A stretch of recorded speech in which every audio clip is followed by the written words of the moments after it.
নমস্কার বন্ধুরা, এই মুহূর্তে রয়েছে দেশের সমস্ত কৃষকদের জন্য বিরাট বড় সুখবর।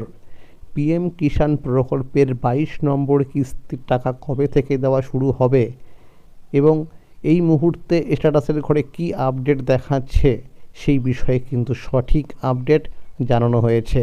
এছাড়াও পিএম কিষাণ প্রকল্পে নতুন করে আবেদন করতে হলে কি কি শর্ত মানতে হবে, কারা কারা এই প্রকল্পে আবেদন করতে পারবে সেই বিষয়ে কিন্তু সঠিক আপডেট জানানো হয়েছে।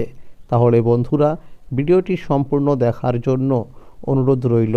যে সমস্ত বন্ধুরা এখনও পর্যন্ত এই চ্যানেলটিকে সাবস্ক্রাইব করেননি, অবশ্যই মনে করে এই চ্যানেলটিকে সাবস্ক্রাইব করে নেবেন, কারণ আমার এই চ্যানেলের মাধ্যমে প্রতিনিয়ত কৃষকদের জন্য বিভিন্ন সরকারি প্রকল্পের আপডেট সবার আগে সঠিক সময়ে সঠিক আপডেট দেওয়া হয়ে থাকে। তাহলে বন্ধুরা, দেখে নেওয়া যাক কী বলা হয়েছে আজকের এই প্রতিবেদনে। পিএম কিষাণ প্রকল্পের 22তম কিস্তি টাকা দেওয়ার কাজ শুরু হলো 12ই ফেব্রুয়ারি 2026।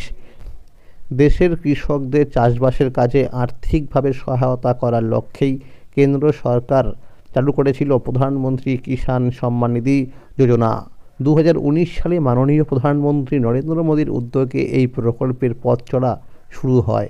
মূলত দেশের ক্ষুদ্র ও প্রান্তিক কৃষক পরিবারগুলোর পাশে দাঁড়িয়ে চাষের সময় যে আর্থিক চাপ তৈরি হয় তা কিছুটা হলেও লাঘব করাই এই যোজনার প্রধান উদ্দেশ্য। এই প্রকল্পের আওতায় যোগ্য কৃষক পরিবারগুলিকে বছরে মোট 6,000 টাকা আর্থিক সহায়তা প্রদান করা হয়। তবে এই অর্থ একসাথে দেওয়া হয় না। বছরে 3টি সমান কিস্তিতে প্রতি কিস্তিতে 2,000 টাকা করে সরাসরি কৃষকদের ব্যাংক অ্যাকাউন্টে পাঠানো হয়। সম্পূর্ণ অর্থ ডাইরেক্ট বেনিফিট ট্রান্সফার বা ডিবিটি পদ্ধতির মাধ্যমে দেওয়া হয়, যার ফলে মাঝখানে কোনো দালাল বা ঝামেলার সুযোগ থাকে না। পিএম কিষাণ প্রকল্পে কিস্তি দেওয়ার সময়সূচি নির্দিষ্ট রয়েছে। সাধারণত প্রথম কিস্তি টাকা দেওয়া হয় এপ্রিল থেকে জুলাই মাসের মধ্যে, দ্বিতীয় কিস্তি আসে আগস্ট থেকে নভেম্বর মাসের মধ্যে, আর তৃতীয় বা শেষ কিস্তি আসে ডিসেম্বর থেকে পরবর্তী বছরের মার্চ মাসের মধ্যে।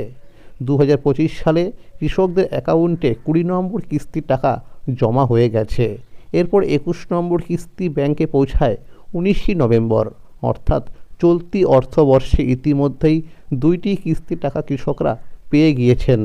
এখন স্বাভাবিকভাবেই লক্ষ লক্ষ কৃষকের মনে এখন একটাই প্রশ্ন, পিএম কিষাণের 22 নম্বর কিস্তির 2,000 টাকা কবে ব্যাংকে ঢুকবে? সরকার এখনও পর্যন্ত 22 নম্বর কিস্তির নির্দিষ্ট কোনো তারিখ অফিসিয়ালিভাবে ঘোষণা করেনি। তবে একাধিক বড় মিডিয়া রিপোর্ট অনুযায়ী ফেব্রুয়ারি মাসেই এই কিস্তি টাকা আসার প্রবল সম্ভাবনা রয়েছে। কারণ আগের বছরগুলোর দিকে লক্ষ্য করলে দেখা যায় 13তম কিস্তি দেওয়া হয়েছিল 27শে ফেব্রুয়ারি, 16তম কিস্তি 28শে ফেব্রুয়ারি এবং 19তম কিস্তি দেওয়া হয়েছিল 24শে ফেব্রুয়ারি। সেই ধারা অনুসরণ করলে ধারণা করা হচ্ছে 2026 সালের 17 থেকে 27 ফেব্রুয়ারির মধ্যে 22 নম্বর কিস্তির টাকা কৃষকদের ব্যাংক অ্যাকাউন্টে জমা হয়ে যাবে। আপনারা অবশ্যই কিন্তু পিএম কিষাণ প্রকল্পের যে অফিসিয়াল ওয়েবসাইট রয়েছে সেখানে গিয়ে কিন্তু স্ট্যাটাস চেক করে দেখে নেবেন যে সেখানে এফটিও প্রসেসের ইয়েস রয়েছে কি না। মনে রাখবেন, যদি এফটিও প্রসেস ইয়েস লেখা থাকে তাহলে কিন্তু আপনি টাকা পেয়ে যাবেন, টাকা পেতে আপনার কোনো সমস্যা হবে না। এবং দেখুন, লেখা রয়েছে পেমেন্ট স্ট্যাটাসের ঘরে waiting for approval by state. এই লেখাগুলো একবার দেখে নেবেন। আর আপনার ব্যাংক অ্যাকাউন্টের সঙ্গে কেওয়াইসি আপডেট আছে কি না তা একবার ব্যাংকে গিয়ে চেক করে দেখে নেবেন যে ব্যাংক অ্যাকাউন্টের সঙ্গে কেওয়াইসি আপডেট রয়েছে কি না। কারণ অনেক সময় দেখা যায় কেওয়াইসি আপডেট না থাকলে কিন্তু টাকা ঢোকে না। তাই অবশ্যই কিন্তু এই কাজগুলো করে নেবেন। আর যখনই স্ট্যাটাস চেক করবেন তখন ভালো করে চেক করে দেখে নেবেন যে আপনার মোবাইল নম্বর এগুলো ঠিকঠাক রয়েছে কি না। পিএম কিষাণ প্রকল্পে নতুন আবেদন শুরু। 2026 সালের জন্য প্রধানমন্ত্রী কিষাণ সম্মান নিধি প্রকল্পে নতুন নাম নথিভুক্তকরণ বা রেজিস্ট্রেশন প্রক্রিয়া শুরু হয়েছে। তবে নতুন করে আবেদন করার আগে প্রকল্পের পরিবর্তিত নিয়মাবলী এবং জমির মালিকানা সংক্রান্ত শর্তগুলি ভালোভাবে জেনে নেওয়া অত্যন্ত দরকার, কারণ সামান্য একটু ভুলের জন্য আবেদনপত্র বাতিল হতে পারে। পিএম কিষাণ প্রকল্পের নাম তোলার ক্ষেত্রে সবচেয়ে বড় পরিবর্তন এসেছে জমির মালিকানা সংক্রান্ত নিয়মে। এখন শুধু নিজের নামে জমি থাকলেই যে আপনি এই প্রকল্পের টাকা পাবেন, বিষয়টি আর আগের মতো নেই। বিশেষ করে 2019 সালের পর যারা জমির মালিক হয়েছেন তাদের ক্ষেত্রে নিয়ম আরও কঠোর করা হয়েছে। যদি 2019 সালের পর উত্তরাধিকার সূত্রে জমি আপনার নামে রেকর্ড হয়ে থাকে, অর্থাৎ বাবা, মা, স্বামী বা দাদুর মৃত্যুর কারণে জমির মালিকানা আপনার নামে আসে, তাহলে আপনি এই প্রকল্পের সুবিধা পাওয়ার যোগ্য হবেন। আবেদন করার পর ফর্মে জমি হস্তান্তরের কারণ হিসাবে অবশ্যই death of father, death of husband ইত্যাদি সঠিক অপশান নির্বাচন করতে হবে।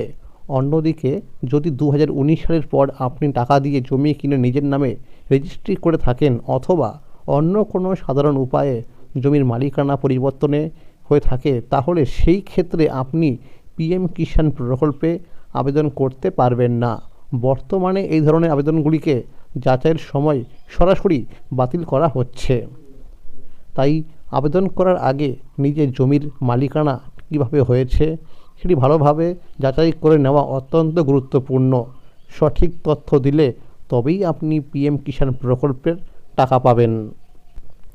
তাহলে বন্ধুরা, আজকের এই ছিল পিএম কিষাণ প্রকল্পের 22 নম্বর কিস্তি টাকার আপডেট।